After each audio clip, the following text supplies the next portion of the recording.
cavalo entrou na minha vida praticamente desde que eu nasci. Pois minha família já é uma família tradicional de turf. Meus avós criavam um cavalo lá na Itália quando vieram para o Brasil. E se alojaram no bairro do Capão Raso, lá onde começaram a criar os animais. E ali começou tudo. Eu praticamente no começo só pensava em estudar. A ideia até não era ser treinador, era me formar em alguma coisa quando eu era novo. E lidei mais com escola até os 14, 15 anos. E jogava muita bola, então ainda nem pensava no turf. Mas como meu pai sempre me trazia aqui, eu acompanhava, e depois meu irmão foi treinador também em seguida, em 69, meu irmão me registrou como cavalareço. Então eu já comecei a acompanhar mais de perto e fui seguindo a vida. Trabalhei uma época com o Dengo e o Piotr eram sócio de um comércio de ração na Associação dos Criadores Antiga, onde era antigamente. E eu comecei ajudando por lá, junto com o Piotr. E eu fazia mais as cobranças, fazia as entregas com os caminhões nos aras de ração. E fui pegando embalo devagarinho, fui acompanhando mais os cavalos. E quando chegou em 76, eu tirei a matrícula de treinador. Meu pai, um ano antes, meu Dengo tinha ido para São Paulo e meu pai foi junto com ele para lá. Ficou um ano lá só para acompanhar e voltou. E daí a cocheira que nós já tocávamos antes aqui voltou para a nossa mão e eu comecei a acompanhar meu pai. E dali embalou, né? Já comecei, e a minha primeira vitória foi com uma égua chamada Oicase do Aras Preto e Ouro. E ali começou toda a minha carreira de profissionalmente, né?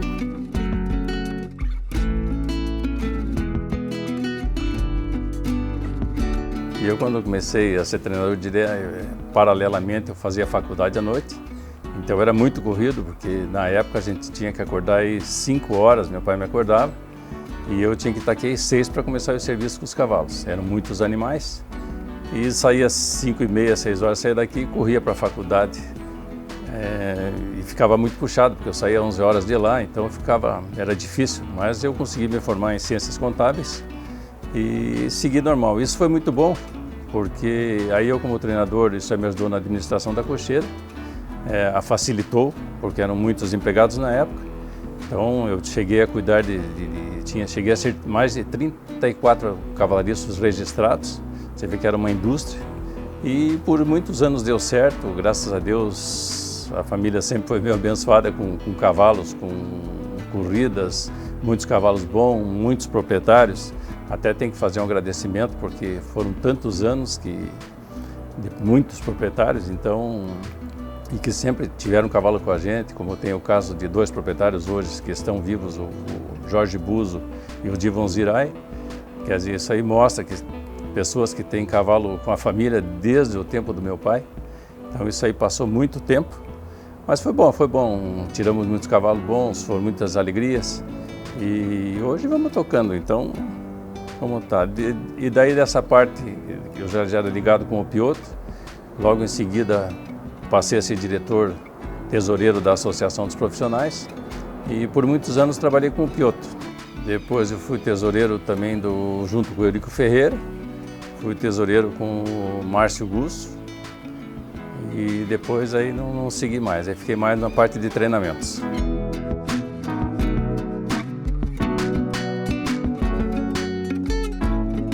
Foi uma fase muito boa, uma fase de grandes experiências na vida, tudo serve e você faz muitos amigos entre os treinadores, entre os proprietários.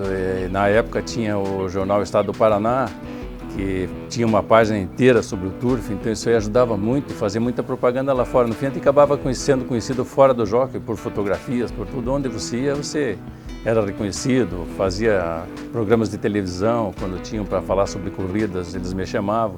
A gente ia lá e ajudava a fazer a propaganda.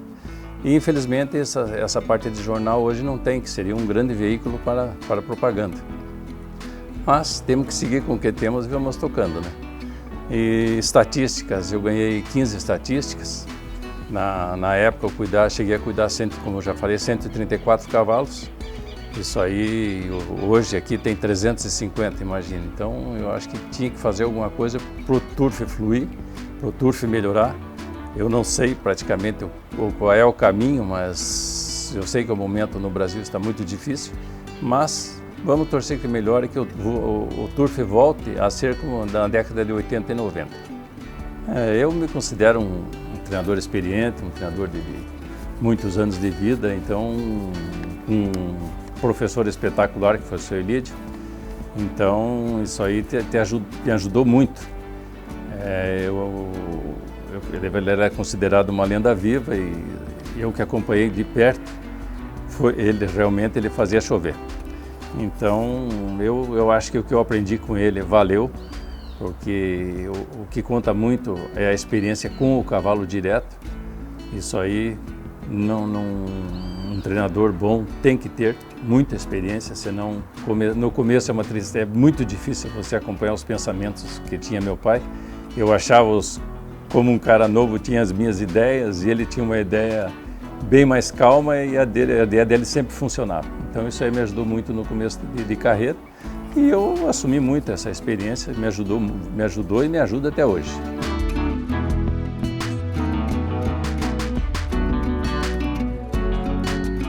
Nesse período eu cuidei de vários cavalos famosos, ganhadores, cavalos clássicos. Então são cavalos que enaltecem a carreira de um treinador. Eu posso citar como número 1 o Riades, que era um cavalo espetacular, muito famoso na época, e um cavalo de ponta, só grandes prêmios, e fez uma campanha espetacular. Então esse eu acho que foi o melhor cavalo que eu cuidei. Depois ultimamente cuidei o Beduíno do Brasil, que foi um cavalo conhecido, que foi há pouco tempo. Tive Forte Bird, que é um cavalo que corria muito, ganhador clássico em São Paulo. El Astral, um cavalo do Cláudio Kerber também, que era muito bom, ganhador clássico em São Paulo. E vários aí, que é difícil até da gente lembrar de tantos animais, que foram muitos anos deles, são quase 40 anos de profissão. Então passa o tempo e fica difícil. E esses cavalos deram muitas alegrias, né? Alegria número 1 eu colocaria o Riades, que foi o melhor cavalo que eu cuidei. E dava uma sensação espetacular ganhar um clássico com ele, porque foi o primeiro grande prêmio que eu ganhei, Grupo 1, foi com ele, a Milha Internacional lá no Rio de Janeiro. Nossa, aquele dia parecia, eu não sabia se corria, abraçava o cavalo, não sabia para onde corria. Foi uma alegria imensa, parecia que o peito ia explodir, porque você ganhar uma milha no dia do Grande Prêmio Brasil, entupido de gente, não é que nem hoje, que já tem metade do pessoal. Aquele dia, naquela época não tinha como se mexer na arquibancada para ver o páreo, e um cavalo ganhar uma prova dessa é simplesmente sensacional. Outra grande alegria que eu tive foi o tricampeonato paranaense no Grande Prêmio Paraná. Não estava no meu nome ainda, mas eu acompanhava nessa época, já estava junto aqui. O Dengo ganhando com o Negroni, depois ganhou com o Rufus e com o DAC 3 anos consecutivos. Isso é muito difícil de fazer.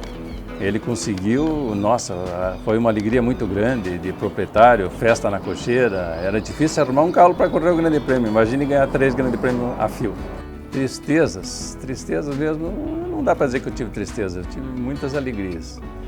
Tristeza hoje, de todo o tempo que passou, eu acho que é a situação do turf nacional, que precisa levantar, precisa melhorar. Para mim, que vivi na década de 80 e 90, que não tinha lugar para pôr cavalo em São Paulo, aqui em Curitiba também era uma correria, eu cuidava perto de 100 cavalos aqui todo ano, e o Dengo cuidava mais uns 80 lá em São Paulo. Então, para mandar um cavalo para São Paulo, eu tinha que tirar um cavalo de lá para entrar um daqui, então era uma correria. E hoje você vê a situação que está, que faltando cavalo, poucos nascimentos. Isso aí é muito triste para a gente ver, a gente que viveu a fase boa. Então vamos torcer, apesar da diretoria, as diretorias estão lutando, a nossa diretoria do Paulo Pelanda aqui, a gente vê que eles lutam. O momento é muito delicado da situação do Brasil. Então vamos torcer que ache um caminho, que apareça uma luz aí e que a coisa melhore. E emoções, eu vou falar de emoções, um fato que aconteceu comigo, que já mais experiente e tudo.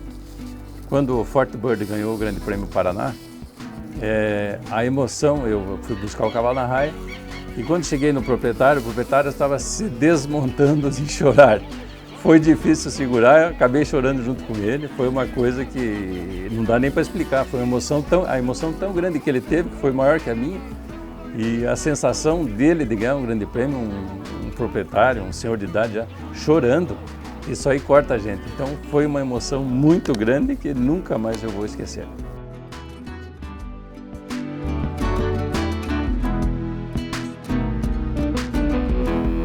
Quanto ao turf, você vê hoje em dia, eu que cuidei aí mais de 130 cavalos por mês, você pega aqui no Jockey Club com 350, infelizmente, isso é muito triste. Nós tínhamos 1000 cavalos praticamente aqui dentro do jockey. Hoje com 350 é muito difícil tocar. Então o que eu acredito que tem que acontecer é uma união dos diretores, dos hipódromos em geral e trabalhar forte e com rapidez para trazer de novo o Jockey Club, porque o Jockey Club há anos vem caindo, o turf vem chegando no seu fim e nós não podemos deixar acontecer isso. Tem que fazer alguma coisa urgente e rápido, muito rápido, para trazer o turf de volta ao que ele merece, ao que ele era. Porque você pega o exemplo da Pedra Única. A Pedra Única, eu estou escutando isso fazem 20 anos, não sei, talvez até mais. E até hoje não teve uma união, não teve uma rapidez, um negócio para resolver, para melhorar o movimento de todos, sair correndo atrás de uma solução. E a gente não vê essa união, você vê um puxando para um lado, outro puxando para o outro, e ninguém tem que todos sentar numa mesa e procurar um caminho direto, um caminho que resolva o problema do turf.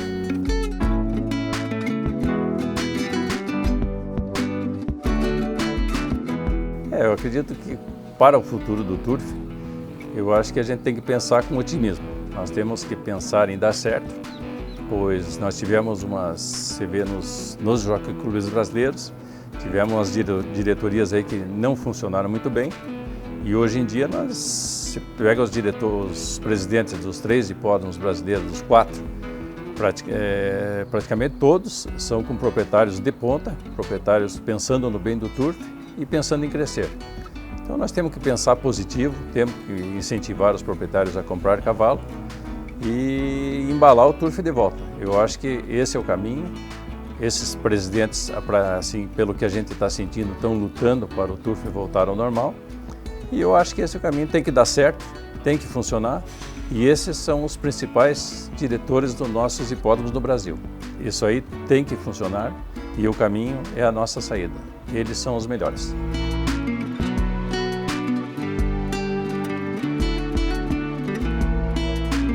O que eu vi no turf, eu vi muita coisa boa, aprendi muito no turf, vi grandes proprietários que tinham antigamente em São Paulo, aqui em Curitiba mesmo, sobrava cavalo para tudo quanto é lado, proprietários assim que, nossa, chegava em São Paulo, por exemplo, cada cocheira tinha um aras e tudo lotado. Então a gente via Jaúri das Pedras, São José Expeditos, nossa, Jatobá. Era uma monstruosidade os animais lá, coisas que a gente já não vê muito hoje.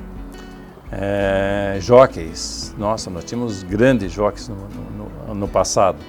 Até há pouco tempo ainda tínhamos, por exemplo, o J. Moreira, que foi um grande jockey que apareceu muito, mas eu destaco muito o Antônio Bolino. Esse era o famoso homem de gelo. Ele, num cavalo, ele fazia chover, um jockey de grande prêmio, um jockey do Matias Magnini, do Asa Rosa do Sul. Então, não tinha só o Bolino, mas que era mais chegado na gente era ele. E ele em cima de um cavalo, por exemplo, para fazer o canter, a posição dele em cima de um animal, era uma coisa espetacular. Ele parecia um boneco em cima de um cavalo assim. E numa tocada também, ganhou o Grande Prêmio Brasil, ganhou provas na Argentina. Então ele marcou muito, porque ele foi um cara que começou como cavalarista do meu pai, que no Prado Velho era ele e o Rigoni. Imagine como é que meu pai estava de cavalariço. Então começaram com meu pai os dois, e os dois foram espetaculares. O Rigoni também não dá nem para se falar, foi um marco até hoje, chamado Homem do Violino. Eu que vi ele montando, era um assombro o que ele fazia em cima de um cavalo. Então essas foram umas alegrias do turf que eu acompanhei muito assim durante os anos. Grandes treinadores como o Eduardo Gozzi, meu pai, nossa, são pessoas paranenses que marcaram, Pedro Níquel mesmo. Então, foram paranenses que brilharam no Brasil e fora do Brasil, né? Então eu vivi isso, eu vi toda essa parte. Eu gostaria que o Turf de hoje voltasse nessa época. Sei que é difícil, mas tem que fazer alguma coisa para voltar, para trazer o pessoal de novo para o Turf, porque a gente vê sempre diminuindo, sempre baixando. Faz uns 30 anos que eu vejo, eu calculo ele com o Turf como um avião, ele está aterrissando. E ele não pode aterrissar, ele tem que voltar ao normal e voltar a ser o que ele era, como sempre foi. O Turf era romântico, era gostoso de vir aqui, todo mundo adorava. E hoje você chegava, por exemplo, num grande prêmio, você chegava num Grande Prêmio São Paulo, num Grande Prêmio Paraná aqui, você não conseguia um lugar para assistir o páreo, de tanta gente que tinha no hipódromo.